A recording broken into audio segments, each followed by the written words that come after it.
ਜਿਹੜੇ Trump tariffs ਉਹਨਾਂ ਨੂੰ ਲੈ ਕੇ ਕੈਲੀਫੋਰਨੀਆ ਦਾ ਜਿਹੜਾ ਟੈਕਸ ਸੈਕਟਰ ਆ ਉਹ ਬਹੁਤ ਜ਼ਿਆਦਾ ਹਰਟ ਹੋ ਰਿਹਾ ਹੈਗਾ।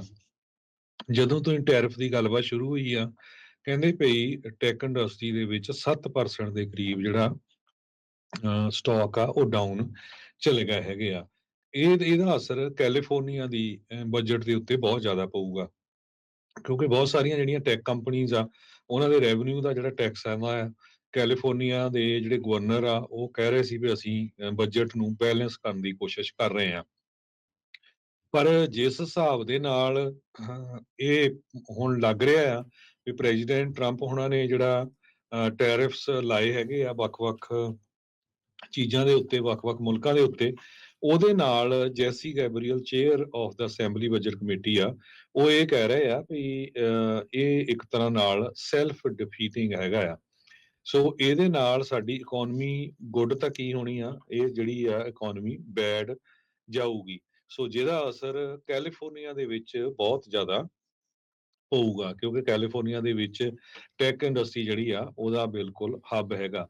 ਟੈਰਿਫਸ ਜਿਹੜੇ ਚਾਈਨੀਜ਼ ਗੁੱਡਸ ਦੇ ਉੱਤੇ ਹੈਗੇ ਆ, ਜਿੱਦਾਂ ਕਿ ਮੈਨੂਫੈਕਚਰਡ ਪਾਰਟਸ ਜਾਂ ਚਿਪਸ ਦੇ ਉੱਤੇ, ਉਹਦੇ ਨਾਲ ਹੋਰ ਵੀ ਜ਼ਿਆਦਾ ਜਿਹੜੇ ਐਕਸਪੈਂਸਿਵ ਹੋਊਗਾ ਜੋ ਪ੍ਰੋਡਕਸ਼ਨ ਹੁੰਦੀ ਹੈਗੀ ਆ। ਇਹ ਇਕੋਨੋਮਿਸਟ ਕ੍ਰਿਸਟੋਫਰ ਥੋਰਨਬਰਗ ਆ, ਵੀਕਨ ਇਕਨੋਮਿਕਸ ਦੇ, ਉਹਨਾਂ ਨੇ ਇਹ ਦੱਸਿਆ ਹੈਗਾ। ਸੋ ਅਲਟੀਮੇਟਲੀ ਵੈਰਨ ਬਫੇ ਨੇ ਵੀ, ਮੈਂ ਵਾਰ-ਵਾਰ ਦੱਸਿਆ ਵੀ ਉਹਨਾਂ ਨੇ ਇਹ ਕਿਹਾ ਵੀ ਜਿਹੜੇ ਟੈਰਿਫਸ ਹੁੰਦੇ ਆ ਇਹ ਕਦੇ ਵੀ ਗੁੱਡ ਨਹੀਂ ਹੁੰਦੇ ਹੈਗੇ।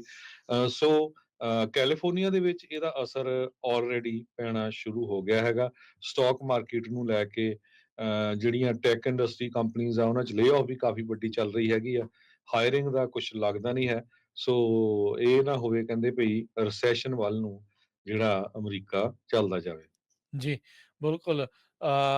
ਇਹ ਸਾਰੀਆਂ ਚੀਜ਼ਾਂ ਦੇ ਵਿੱਚ ਟੈਰਿਫ ਦੇ ਦੌਰਾਨ ਹਰਜੋਤ ਸਿੰਘ ਜੀ, ਕੈਨੇਡਾ ਵਾਲਿਆਂ ਨੇ ਜਦੋਂ ਜਵਾਬੀ ਕਾਰਵਾਈ ਦੇ ਵਿੱਚ ਕੀਤੇ ਆ, ਤੇ ਉਹ ਸ਼ਰਾਬ ਨੂੰ ਲੈ ਕੇ ਬੜੇ ਤੱਤੇ ਜਿਹੜੇ ਉਹ ਚੱਲ ਰਹੇ ਆ। ਉਹਨਾਂ ਨੇ ਅਮਰੀਕਨ ਮੇਡ ਜਿਹੜੀ ਸ਼ਰਾਬ ਆ ਸ਼ੈਲਫਾਂ ਤੋਂ ਹੀ ਚੱਕ ਦਿੱਤੀ।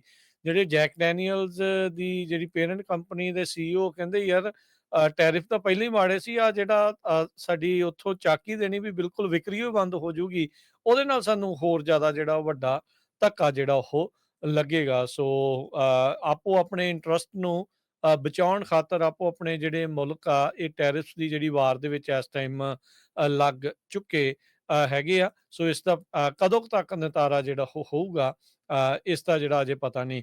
ਉਧਰ ਟਰੰਪ ਹੁਣਾਂ ਨੇ ਅੱਜ ਆਟੋ ਇੰਡਸਟਰੀ, ਤਿੰਨ ਜਿਹੜੀਆਂ ਵੱਡੀਆਂ ਯੂਐਸ ਦੀਆਂ ਆਟੋ ਮੈਨੂਫੈਕਚਰਰਸ ਆ, ਉਹਨਾਂ ਨੂੰ ਰਾਹਤ ਦਿੰਦੇ ਹੋਏ ਜਿਹੜੇ ਉਧਰੋਂ ਆ ਰਹੀਆਂ ਗੱਡੀਆਂ ਦੇ ਉੱਤੇ ਟੈਰਿਫ ਲੱਗਣਾ ਸੀ, ਉਸ ਦੇ ਉੱਤੇ 1 ਮਹੀਨੇ ਦੀ ਹੋਰ ਛੋਟ ਦੇ ਦਿੱਤੀ ਆ।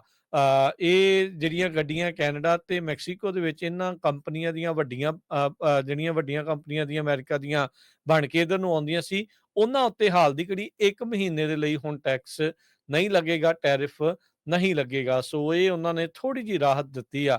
ਟਰੰਪ ਹੁਣਾਂ ਨੇ ਇੱਕ ਵਾਰੀ ਪਹਿਲਾਂ ਵੀ ਜਿਹੜੀ ਕੈਨੇਡਾ ਤੇ ਮੈਕਸੀਕੋ ਨੂੰ 1 ਮਹੀਨੇ ਦੀ ਓਵਰਆਲ ਸਾਰੀਆਂ ਚੀਜ਼ਾਂ ਦੇ ਉੱਤੇ ਜਿਹੜੇ ਟੈਰਿਫ ਲਾਉਣ ਤੋਂ ਰਾਹਤ ਜਿਹੜੀ ਉਹ ਦੇ ਦਿੱਤੀ ਸੀ। ਮੈਕਸੀਕੋ ਨੇ ਇੱਕ ਵਾਰੀ ਫੇਰ ਕਿਹਾ ਆ ਵੀ ਟਰੰਪ ਹੁਣਾਂ ਦੀ ਟ੍ਰੇਡ ਵਾਰ ਤੋਂ ਬਾਅਦ ਦੇ ਵਿੱਚ ਉਹ ਰਿਟੈਲੀਏਟ ਕਰਨਗੇ।